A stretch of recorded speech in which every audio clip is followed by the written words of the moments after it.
MFCeon with, you know, I have to say that the 2-Rex play is kind of weak to these big gateway pushes, just because you don't have the infrastructure to defend. But he won 2 games in a very, very, very convincing fashion versus Tigerclaw. Tigerclaw managed to pull that gateway pressure / all-in versus MFCeon the last game, which was on Cloud Kingdom. This is Daybreak. It's a pretty large map suited for macro plays. Also, the same as Cloud Kingdom, I have to say.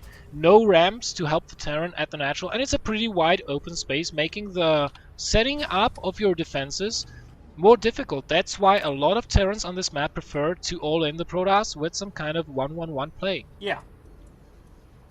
So, this is Sion's first map choice that hasn't been voted via veto, so he could have a specific style on this map that he wants to go for.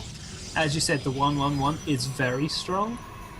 So it's going to be interesting to see if Tigerclaw plays something more defensive, because he's expecting something more risque out of Sion. Yeah. So far everything looks normal. Protoss getting his gas, and it looks like Sion is not getting his gas. So he won't be doing anything tech-wise aggressive. Lowering the supply depot is well known as being one of the most favoured techniques of the Terran, and Tigerclaw gets up there. He's very relieved to see that the supply depot is lowered, and just so much good manner between these players. Tigerclaw and Sion, both friendly people, unlike Fluttershy, who is well known for being one of the most rude players in the tournament. He's a pony. That's what I mean. Rude. Oh, so ponies are rude? Yeah. Wow, didn't know that. Again, we have a very, very, very fast gas coming out of Tigerclaw. Not building a Zealot, getting a gas straight after dropping down the... actually, before the core even. I wouldn't mind if, you know, Tigerclaw placed a probe down here to check if there will be any engineering base blocks going on. He has scouted that the Terran is indeed fast expanding. Terran is denying him the possibility of expansion, but if we look at the resources Tigerclaw has, it wasn't even time to do that anyways. And Tigerclaw still should be getting this third pylon a lot earlier every single game. That's just a slight hiccup in his build, is this third pylon. So if he can whittle that out, it'll be much nicer for him in the long run. But for now, his expansion's delayed, and he's going to have to put down those 2 more gateways again. Yep, you know, his chrono boost is pretty high right now. It should be... It looks like he wants to put down the Nexus first before the gateways, and then dump the rest of the chrono boost into the probes. But, you know, with a sentry and a probe, this is going to take a long time to kill. There goes the Nexus, and I'm almost looking to see if he will be building the gateways immediately afterwards. He should be. The gateway is quite delayed, especially compared to the previous game.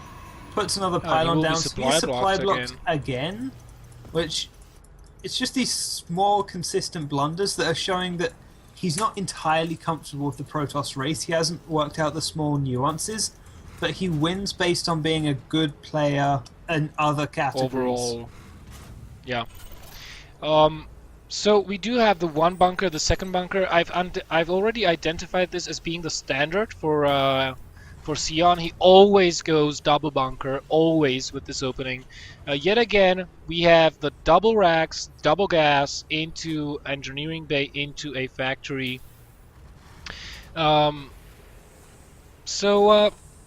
he's going to have a pretty sizable force defense, but not a good infrastructure for reinforcements, as same as last games. Now Tigerclaw not taking additional gases at his expansion. So it does look like this is going to gear up towards the same style of game that we saw in the previous few matches.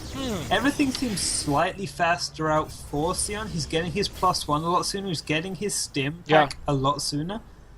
So he is, and I think we are going to see a... Oh, no, never mind that. 2 additional gateways going down. I was about to say that I am expecting to see a robo, but no. 2 additional gateways and a pylon. Sorry, I interrupted you. Please do continue. So this is just going to be the basics, exact same as the previous game. MFCeon's going to have what he needs a little bit faster, but he's sacrificed the speed of the medevacs coming out. So we won't be able to do those cutesy small little micro techniques to try and keep ahead like that. And as a result, he's going to want to be pushing back his opponent fast as much as he can, finding things like these proxy pylons that are coming down, denying them as much as possible, but he's not going to be able to see them. And he sees the probe every time the Marine goes over. The probe just blips up on his minimap, but it's such a small thing to notice that he does not know about this probe. Oh, and he's going to clash with these Stalkers. The Stalkers are on move command though, but reinforcement units coming in from the back. Oh my god, this is very, very bad for Xeon. These units will get picked up. Oh, Jesus. Not in a good position at all here. He's going to start losing off. Well, losing those units to start with was a critical loss. And now he doesn't have the capacity to defend against this. +1 stim, has finished. +1 will be arriving within 20 seconds. So Xeon just needs to keep holding out. This isn't looking good for him. This is going to be very strong for Tigerclaw, and he's going to start having to bring up his Zealot count now. Yeah, he definitely needs 2 rounds of weapons with the Zealots, meanwhile using the Stalkers to pick off SCVs wherever and whenever he can. And here we go, there goes the Guardian Shield again, kind of good force fields. Much better than the previous game, exactly. The bunker falls really quickly. A very smart choice by Tigerclaw, choosing to fall back because his Zealots are dropping and he needs another Warpin, predominantly Zealots and Stalkers, to bring those bunkers down. He needs to be very conservative and very smart with his force field energy uses and sentry energy use. And he should go for another round before that second bunker finishes, actually. I feel like telling Tigerclaw he should do this build with 7 gateways. He'll win so much more, but I don't want to put Xeon at a disadvantage in the next game. Xeon gets another bunker up. The second bunker finishes. He's just pushing back slowly, but there's still so much force field energy remaining. He's just repositioned his army, goes in for a second try. He needs to bring that bunker down very, very soon. The Marauder stim are going around, and now the units that were inside the bunkers get trapped. And having no wall off at the top will be very difficult for Xeon to defend. The follow-up for this, he will lose his natural expansion for sure. Actually, I would even forget about the expansion and go straight up. There it is. There we go, Tigerclaw. And I think he has this game still only on 2 barracks. The medevacs are out. The +1 has finished. But there's just too much stuff remaining for Tigerclaw for Xeon to defend. Xeon won't be able to defend this. He's down on 20 supply and he has no chance of ascertaining any sort of victory here. So Tigerclaw taking this game with a similar style to the previous game, and that's one of the functional points of how this game has been operating.